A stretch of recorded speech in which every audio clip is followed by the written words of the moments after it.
നമ്മളിപ്പോ നിൽക്കുന്നത് എറണാകുളം ജില്ല കാക്കനാടാണ്. നമസ്കാരം. എന്താ പേര്? അമൃത. ശരിക്കും നമ്മുടെ സ്ഥാപനം എന്ത് സ്ഥാപനമാണ്?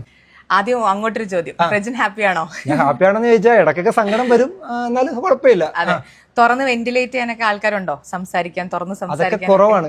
അതെ അതെ. അപ്പൊ അതിനൊക്കെ ഒരു പരിഹാരം കിട്ടുന്ന ഒരു സ്ഥാപനമാണ്. അങ്ങനത്തെ ഒരു സ്ഥാപനമാണ്. ഒരുപാട് ദുഃഖമുള്ള അല്ലെങ്കിൽ വിഷമിക്കുന്ന ഒരുപാട് പേരുണ്ട്. ആത്മഹത്യയൊക്കെ കൂടി വരുന്ന കാലമാണ്. അപ്പൊ അവർക്കൊക്കെ പറ്റിയ ഒരു സ്ഥാപനമാണ്.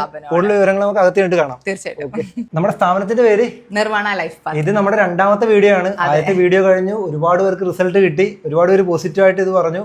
ഒരുപാട് പേര് വരുന്നുണ്ടോ? ഇഷ്ടം പോലെ ആൾക്കാർ വരുന്നുണ്ട്. എങ്ങനെയുള്ളവരാണ് കൂടുതലും? കുട്ടികൾ വരാറുണ്ട്, പിന്നെ അഡൽട്ട് ഏജിലുള്ള ആൾക്കാർ വരുന്നുണ്ട്, റിട്ടയർമെന്റ് ലൈഫിലുള്ള ആൾക്കാർ വരാറുണ്ട്. ഇനി എന്ത് ചെയ്യണം, ഇനി അവരുടെ ലൈഫ് എങ്ങനെ പ്ലാൻ ചെയ്ത് മുന്നോട്ട് കൊണ്ടുപോകണം, എപ്പോ ആക്റ്റീവ് ആയിട്ട് എങ്ങനെ ഇരിക്കണ്ടേ എന്നൊക്കെ ചോദിച്ചിട്ട് ഒരുപാട് അവർക്കെല്ലാം ഉള്ള ഒരു ഉത്തരവാണ് ഈ ഒരു സ്ഥാപനം.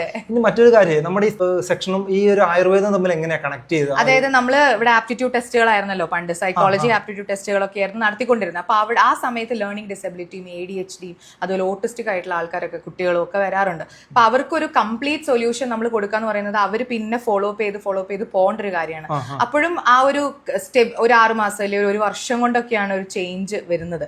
അപ്പൊ ഇവിടെ ആയുർവേദം കൂടി ക്ലബ് ചെയ്യുമ്പോൾ ട്രീറ്റ്മെന്റ്സ് ആയിട്ട് ഇപ്പൊ അഭ്യങ്കോ, ശിരോധാരയോ അല്ലെങ്കിൽ നസ്യോ ഇല്ലെങ്കിൽ അങ്ങനെയുള്ള കാര്യങ്ങളൊക്കെ ചെയ്തു തുടങ്ങിയപ്പോൾ കുറച്ചുകൂടി ഫാസ്റ്റർ ആണ് അതിന്റെയൊക്കെ റിസൾട്ട്. ഇപ്പൊ ചില പിള്ളേർക്ക് സ്ട്രെസ് വരുമ്പോൾ ഓർക്കക്കുറവുണ്ടാവും, സ്ലീപ്പ് ഹൈജീനിലുള്ള ഇഷ്യൂസ് ഉള്ള കുട്ടികളുണ്ട്. അപ്പൊ അവർക്ക് ഒരു ശിരോധാരയൊക്കെ ചെയ്യുമ്പോഴേക്കും പെട്ടെന്ന് അതിന് റിസൾട്ട് കാണുന്നുണ്ട്.